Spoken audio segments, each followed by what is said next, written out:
I'm Andrew Barnhill. I grew up here, about 2 blocks away to be exact. My grandparents lived another block down the road from there.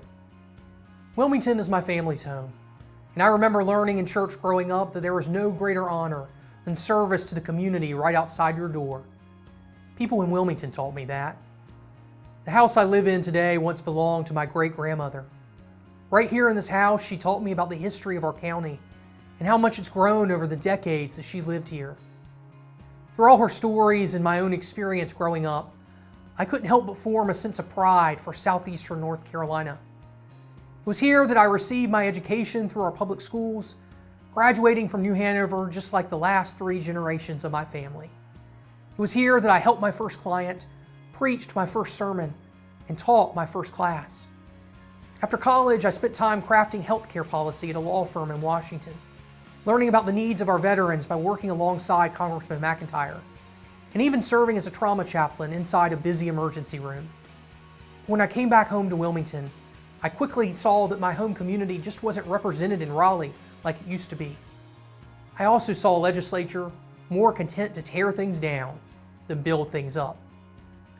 Rarely does a day go by when I don't hear from someone who is aching for North Carolina to be the place they once knew.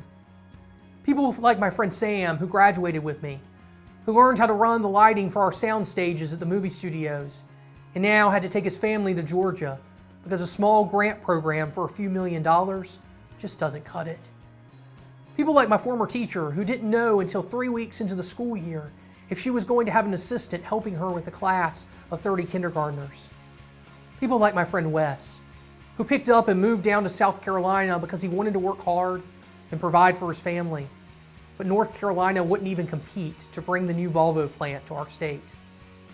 I was taught growing up that problem solving was about bringing people together, listening closely, and coming to the table to make things happen. That's the North Carolina way. That's the way I've worked while serving on our county zoning board to envision a pragmatic future. And that's the way I've led with local nonprofits helping Wilmingtonians get off their feet and find work. My grandmother taught me to be a voice for the voiceless. And unless we make a change in our leadership, our voices won't be heard. I'm running for the small business on Oleander, for the teachers at New Hanover, and for the kids playing at Hugh McCray Park.